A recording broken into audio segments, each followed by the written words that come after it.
दोस्तों 2026 में PC build करना सिर्फ गेमिंग का शौक नहीं रहा। ये सीधा सीधा पैसा बनाने का टूल बन चुका है। अगर आपने सही पीसी बिल्ड किया तो ये आपको अर्न करके देगा, और अगर गलत डिसीजन लिया तो ये सिर्फ एक महंगा टॉय बन के रह जाएगा। चाहे आप एक स्टूडेंट हैं जो डिजाइनिंग या एडिटिंग स्टार्ट कर रहा है, या एक फ्रीलांसर जो हैवी प्रोजेक्ट्स हैंडल करता है, या फिर फ्यूचर में प्रोफेशनल बनना चाहते हैं, सबसे बड़ी गलती जो लोग करते हैं वो ये है कि वो गेमिंग पीसी को ही प्रोफेशनल पीसी समझ लेते हैं। आज हम सिंपल और रियल तरीके से समझेंगे कि आपके काम के लिए कौन सा हार्डवेयर बेस्ट है।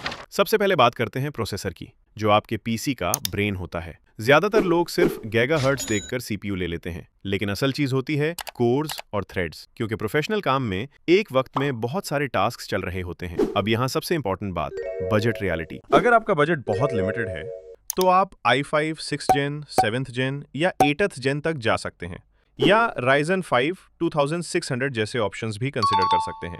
ये सीपीयूज नए नहीं हैं, लेकिन अगर आप स्मार्ट यूज करें तो बेसिक एडिटिंग हो सकती है, लाइट डिजाइनिंग हो सकती है और फ्रीलांसिंग स्टार्ट की जा सकती है। लेकिन एक बात याद रखें, ये लॉन्ग टर्म पावरफुल सॉल्यूशन नहीं है, सिर्फ स्टार्टिंग पॉइंट है। अगर आप थोड़ा इन्वेस्ट कर सकते हैं तो i5 12 या 13 जेन या Ryzen 5 5600 या फिर 7600 लेना बेटर है। यहाँ आपको smooth editing, better multitasking, future proofing मिलती है। अगर आप अर्निंग कर रहे हैं या सीरियस काम करना चाहते हैं तो Ryzen 9 या i7 लेवल CPUs बेस्ट हैं। और अगर आपका काम हैवी 3D सिमुलेशंस या AI से रिलेटेड है तो फिर थ्रेडराइपर या Xeon जैसे CPUs यूज होते हैं, जहां डजन्स ऑफ कोर्स मिलते हैं और रेंडिंग टाइम ड्रेस्टिकली कम हो जाता है। अब आते हैं उस कंपोनेंट पर जहां लोग सबसे ज्यादा कंफ्यूज होते हैं। गेमिंग में FPS मैटर करता है, लेकिन प्रोफेशनल काम में सब कुछ डिपेंड करता है VRAM पर। अक्सर लोग RTX 4060 Ti 8GB ले लेते हैं क्योंकि वो नई जनरेशन का कार्ड है, लेकिन जब वो हैवी एडिटिंग या 3D काम करते हैं तो उनका सॉफ्टवेयर क्रैश होने लगता है क्योंकि VRAM कम होती है। इसके मुकाबले में अगर आप RTX 3612GB ले लें, चाहे यूज्ड ही क्यों ना हो, तो आपको ज्यादा स्टेबल और स्मूथ परफॉर्मेंस मिलेगी, सिर्फ इसलिए क्योंकि उसमें मेमोरी ज्यादा है। अगर आपका बजट अलाउ करता है तो RTX 4090 जैसे कार्ड्स आपको एक्सट्रीम लेवल की परफॉर्मेंस देते हैं, जहां आप हैवी से हैवी प्रोजेक्ट्स बिना टेंशन के हैंडल कर सकते हैं। नाउ रैम वो चीज है जो आपको स्मूथ एक्सपीरियंस देती है। अगर आप 16GB रैम यूज करते हैं तो सिस्टम चल तो जाएगा, लेकिन जब आप मल्टीपल एप्स ओपन करते हैं जैसे क्रोम, प्रीमियर प्रो और आफ्टर इफेक्ट्स एक साथ, तो सिस्टम स्लो फील होने लगता है। इसीलिए 32GB रैम एक सेफ और स्मूथ ऑप्शन है, जबकि 64GB उन लोगों के लिए बेस्ट है जो हैवी वर्कफ्लोज हैंडल करते हैं।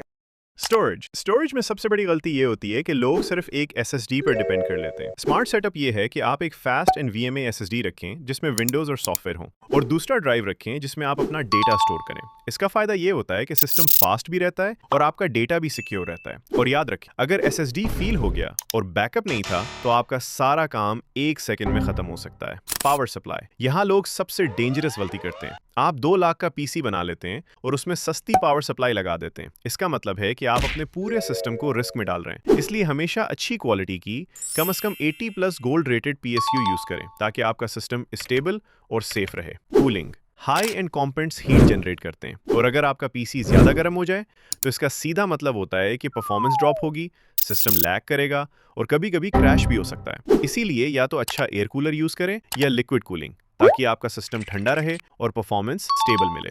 लेकिन सिर्फ पीसी पावरफुल होना काफी नहीं होता, आपका सेटअप भी मैटर करता है।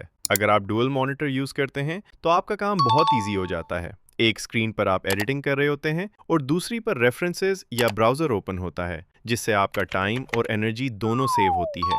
आखिर में सिर्फ इतना याद रखें, पीसी बिल्ड करना सिर्फ पैसा खर्च करना नहीं है, बल्कि एक इन्वेस्टमेंट है। अगर आपने सही जगह पैसा लगाया तो ये पीसी आपको कमा कर देगा, और अगर गलत जगह लगाया तो ये सिर्फ एक महंगा शौक बन के रह जाएगा। अगर आप कंफ्यूज हैं कि आपके बजट में बेस्ट क्या है तो कमेंट में अपना बजट और काम जरूर लिखें, मैं आपको पर्सनली गाइड करूंगा। और अगर आप रियल टेक नॉलेज चाहते हैं तो वोल्टेक वाइब्स को सब्सक्राइब करें, क्योंकि यहाँ बात होती है सीधी, सिंपल और बिना बकवास के।